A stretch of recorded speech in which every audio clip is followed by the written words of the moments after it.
నియోజకవర్గ యొక్క ప్రజలకు వాళ్ళ తరపున ప్రభుత్వానికి కానీ అధికారులకు కానీ మేము చేయబోతున్నటువంటి న్యాయ పోరాటానికి కానీ ఒక సందేశం ఇవ్వదలుచుకున్నాం. నిన్న కేబినెట్ మీటింగ్ లో అన్నమయ్య జిల్లాని తీసివేస్తూ రాయచోటి హెడ్ క్వార్టర్స్ ను మారుస్తున్నాము అని చెప్పి ఉన్న పలంగా రాయచోటి హెడ్ క్వార్టర్స్ ను తీసేసాము అన్నటువంటిది కేబినెట్ లో అప్రూవ్ చేశాము. 31వ తేదీన రేపు గెజిట్ రూపంలో రిలీజ్ చేస్తాము. 1వ తేదీ అక్కడ జిల్లా కేంద్రము ఉండదు అని మాట్లాడారు.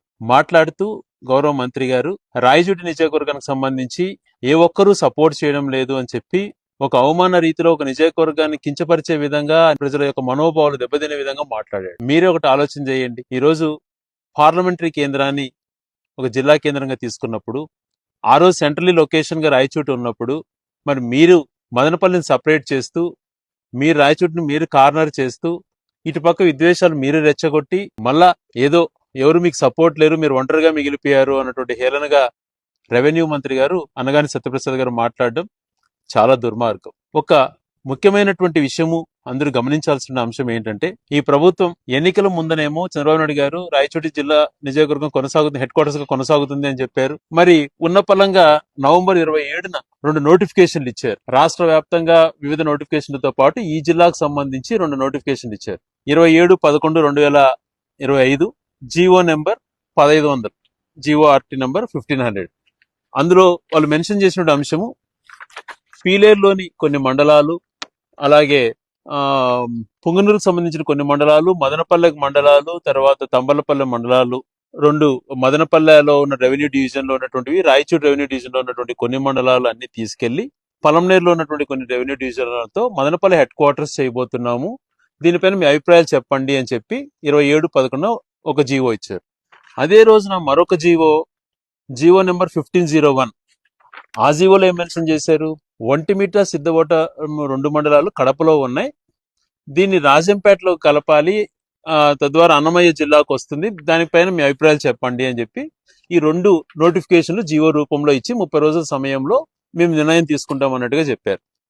దానికి అనుగుణంగా ఒక 2 రోజుల ముందున వాళ్ళు మీడియాలో లీకులు ఇస్తూ 927 మంది అభిప్రాయాలు తెలియజేశారు రాష్ట్ర వ్యాప్తంగా, ఈ రెండింటికి కాదు. దీనికి సంబంధించి ఎంతమంది చెప్పారో ఏం చెప్పారో అటువంటిది రివీల్ చేయలేదు. వాళ్ళ అభిప్రాయాల మేరకు రాష్ట్రంలో వివిధ మార్పులు చేస్తున్నాం. అందులో భాగంగా కోడూరుని తిరుపతిలో కలుపుతున్నాం, తర్వాత రాజంపేటని కడపలో కలుపుతున్నాం, అన్నమయ్య జిల్లా హెడ్ క్వార్టర్స్ గా ఉన్నటువంటి రాయచోటిని ఆ హెడ్ క్వార్టర్స్ తీసేసి మదనపల్లిలో కలుపుతామని చెప్పి ఉన్న పలంగా లీకులు ఇస్తూ సడన్ గా సమయం కూడా ఇవ్వకుండా నిన్న కేబినెట్ అప్రూవ్ చేసాం, రేపు గెజిట్ నోటిఫికేషన్ ఇస్తామంటున్నారు. ఒక జిల్లా కేంద్రం ఏర్పడిన ఒక ప్రాంతంలో, వెనుకబడిన ప్రాంతంలో ఏర్పడిన జిల్లా కేంద్రం కొన్ని గంటల్లోనే నిర్ణయాలు తీసుకొని మార్చేస్తుంటే అవతల ప్రజల యొక్క మనోభావాలు ఏంటి, అక్కడ ప్రజల స్థితిగతులు ఏంటి అన్నట్టు ఆలోచన చేయకుండా నిర్ణయం తీసుకున్నారంటే ఏమనాలి? ఇందులో మేము గౌరవ కేబినెట్ లో ఎవరెవరు ఉన్నారో వాళ్లకు విన్నవిస్తున్నాం. మేము చేసిన న్యాయ పోరాటంలో వివిధ దశలలో కోర్టుల ద్వారా కూడా పోరాడుతున్నాం. వాళ్ళకు కూడా విన్నవించేది ఏంటంటే మరి ఒంటిమిట్ట సిద్ధపోవటానికి ఏమో అవకాశం ఇచ్చారు, 30 రోజుల సమయం ఇస్తానని. అదే రకంగా మిగిలినటువంటి మదనపల్లికి సంబంధించినటువంటి మండలాలలో అవకాశం ఇచ్చారు, మీ కన్సర్న్స్ చెప్పండి అని. మరి ఏ అవకాశము ఇవ్వకుండా, అంటే ఎక్కడైనా కూడా ఏ దేశంలో అయినా కూడా ఒక మనిషిని ఉరికంబం ఎక్కించే ముందు ఒక మాట అడుగుతారు, నేను చివరి కోరిక ఏంటని.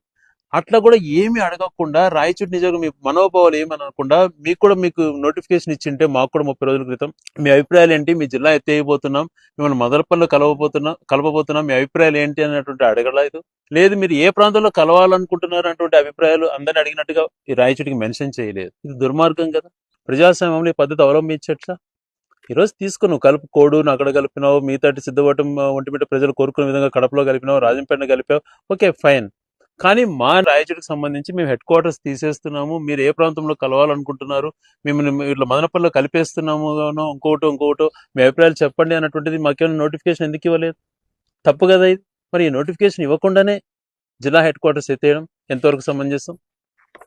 2022 ఏప్రిల్ 4న మాకు గెజిట్ అప్పుడు ఆ ప్రభుత్వం ఇచ్చింది, ఏ మండలాలలో ఏ రెవెన్యూ డివిజన్లుగా ఏర్పడి ఆ రోజు రాయచోటికి ఇంకా రెవెన్యూ డివిజన్లో ఏ మండలాలు ఉండాలి అని చెప్పి పూర్తిగా ప్రభుత్వ పరంగా అందరి అభిప్రాయాలు సేకరించడానికి టైం ఇచ్చి అందరి అభిప్రాయాల మేరకు, మెజారిటీ అభిప్రాయాల మేరకు ఆ రోజు కమిటీ యొక్క నిర్ణయం మేరకు తీసుకుని గెజిట్ ఇచ్చారు. మరి మా అభిప్రాయాలు అడగకుండానే మీరు గెజిట్ నోటిఫికేషన్ ఇవ్వటం ఈరోజు క్యాబినెట్ అప్రూవ్ చేయటం, నోటిఫికేషన్ ఇవ్వకుండానే మీ పరిస్థితి ఏంటి అనేటువంటి అడగకుండానే ఇవ్వటం ఎంత దుర్మార్గం అండి. దీనిపైన ఇదేదో నాకు సంబంధించిందో నిజంగా ప్రజలకు సంబంధించిందో కాదు, భవిష్యత్ తరాలకు, ఆ ప్రాంతంలో భవిష్యత్ తరాలకు సంబంధించింది, అక్కడ యువతకు సంబంధించింది, అక్కడ రైతులకు సంబంధించింది, అక్కడ ప్రజలకు సంబంధించింది, అక్కడ ఉద్యోగస్తులకు సంబంధించింది. ఈరోజు రాయచోటి హెడ్ క్వార్టర్స్ అనేటువంటిది వచ్చిన తర్వాత అక్కడ ఉద్యోగస్తులకు 16% హెచ్ఆర్ రావటం కూడా హౌస్ అలయన్సెస్ కానీ ఇవన్నీ పెరగడం జరిగింది. ఈరోజు జిల్లా హెడ్ క్వార్టర్స్ ఉన్న పరంగా మీరు తీసేస్తే ఏంటి పరిస్థితి? ఈరోజు ఎన్నో ఆశలతో అక్కడ ఏర్పాటు చేసుకుంటే కార్యాలన్నీ రేపటి నుంచి తరలిపోతుంటే చూస్తూ ఉండాలి. కలెక్టర్ ఆఫీసు, ఎస్పీ ఆఫీసులు 95 జిల్లా కేంద్రాలతో పాటు జిల్లా కేంద్రం అనేటువంటిది ఉంటే భవిష్యత్తులో ఏరియా జిల్లా హాస్పిటల్స్ కానీ, తర్వాత జిల్లా జైలు కానీ ఇటువంటి ఎన్నటో వచ్చేటువంటి పరిస్థితుల నుంచి మాకు కాకుండా, అవన్నీ ఏమీ లేకుండా వచ్చినటువన్నీ కూడా ఇక్కడి నుంచి తరలించకపోవటము, వేరే ప్రాంతానికి తరలించకపోతుంటే చూస్తూ ఎంత బాధ ఉంటుంది అన్నటువంటిది మీరు అర్థం చేసుకోవాలి. ఒక నియోజకవర్గమే మీకు ఎవరు సపోర్ట్ లేరంటే మీరు విభజించేసేసి, మీరు ఇష్టానుసారంగా చేసేసి, ఏ ప్రాంతాన్ని ఆ ప్రాంతానికి విడదీసేసి మీరు ఒక్కరు మిగిలారు, మీకు ఎవరు సపోర్ట్ లేరన్నటువంటి మాట మాట్లాడడం ఎంతవరకు సమంజసం? కొన్ని నెలల క్రితం ఇదే పరిస్థితులలో ఒక బీజేపీ పార్లమెంట్ అసెంబ్లీ సభ్యుడు రాయచోటికి నియోజకవర్గానికి సంబంధించి ఆ ప్రాంతం ఒక ఉగ్రవాదులకు నిలయంగా అన్నటువంటిది ఆ రోజు మాట్లాడంటే ఆ రోజు నుంచి ఏదో కుట్ర జరుగుతుందని మాకు అర్థమైంది. ఒక ప్రాంతం గురించి ఇంకొక శాసనసభ్యుడు మాట్లాడడం సమంజసం అంటే ఒక ప్రాంతాన్ని అవమానిస్తూ? సేమ్ ఈ రోజు మళ్ళీ రెండోసారి క్యాబినెట్ మీటింగ్ లో, ఇలాంటి క్యాబినెట్ మీటింగ్ తర్వాత రెవెన్యూ మినిస్టర్ గారు అలాగే ఈ ప్రాంతాన్ని కించపరిచే విధంగా మాట్లాడాడు. ఈ రోజు మేము ఎంతో బాధపడుతూ మనోవేదనతో అనుభవిస్తుంటే మళ్ళీ ఈ నిర్ణయం ఒకటి. సో ఈ పరిస్థితుల్లో మేము ఒకటే విన్నమించుకుంటున్నాం, మా యొక్క మనోవేదన వినకుండానే మీరు నిర్ణయం తీసుకున్నారు కాబట్టి ఇప్పటికైనా రేపు గెజిట్ నోటిఫికేషన్, మీరు నోటిఫికేషన్ ఇవ్వకుండా, గెజిట్ ఇవ్వకుండా కొద్ది రోజులు ఆపి మా అభిప్రాయాలు కూడా సేకరించే విధంగా నోటిఫికేషన్ ఇవ్వండి. మీ అభిప్రాయాలు ఏంటి, మీరు ఎక్కడ కలవదలుచుకున్నారు, మీకు హెడ్ క్వార్టర్స్ ఎత్తేయడం సమంజసం అన్నటువంటి మా అభిప్రాయాలు కనుక్కునే దాన్ని కూడా మీరు ఒక నోటిఫికేషన్ ఇచ్చిన తర్వాత నిర్ణయం తీసుకోవాలని చెప్పి ప్రభుత్వానికి గట్టిగా మేము తెలియజేస్తున్నాం. ఒకటే వాళ్ళు ఆలోచన చేయాలి, మనోవేదన అర్థం చేసుకోవాలి. దీనికి సంబంధించి శాంతియుతంగా, పార్టీలకు అతీతంగా రేపు పెద్ద ఎత్తున ర్యాలీ కూడా చేయబోతున్నాం. ప్రజల యొక్క మనోభావాలకు అనుగుణంగా అందరూ స్వచ్ఛందంగా పాల్గొందాం. మన యొక్క అభిప్రాయాలు సేకరించకుండానే, మన అభిప్రాయాలు తీసుకోకుండానే, ప్రాసెస్ ప్రకారం, ప్రొసీజర్ ప్రకారం చేయకుండానే నిర్ణయం తీసుకున్నారు కాబట్టి ఇది చెల్లదు, ఇది ప్రజాస్వామ్యపరంగా కాదు చేసినటువంటిది అన్నటువంటిది మనం గట్టిగా స్టాండ్ తీసుకొని ప్రభుత్వం వాళ్ళు కూడా తెలుసుకోవాలి. ప్రాసెస్లో భాగంగా ప్రొసీజర్ ప్రకారము నిర్ణయం తీసుకోకపోగా, రెండు ఆ నోటిఫికేషన్లు మిగిలిన ప్రాంతాలకు ఇచ్చినట్టు మాకు నోటిఫికేషన్ కూడా ఇవ్వకుండా చేసిన తప్పు ఒకటైతే, మరొకటి కొంతమంది చెప్తున్నారు గత ప్రభుత్వం జిల్లాలో ఏర్పరిచింది, ప్రెసిడెన్షియల్ ఆర్డర్ రాలేదు, గెజిట్ రాలేదు, ప్రెసిడెన్షియల్ నోటిఫికేషన్ ఉంది. మీరు తెలిసి మాట్లాడితే తెలియక మాట్లాడతారో తెలియదు కానీ 2023 ఆగస్టునే ఈ 26 జిల్లాలు, ఆ ప్రభుత్వం ఏర్పడిన 26 జిల్లాలను ప్రెసిడెన్షియల్ ఆర్డర్ కోసం గత ప్రభుత్వం ఢిల్లీకి పంపించడం జరిగింది.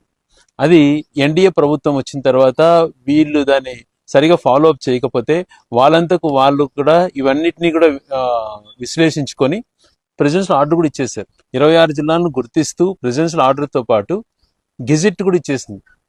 అంటే ఇంకా జస్ట్ డిస్ట్రిక్ట్ కోర్ట్స్ ఏర్పాటు చేయడమే పెండింగ్.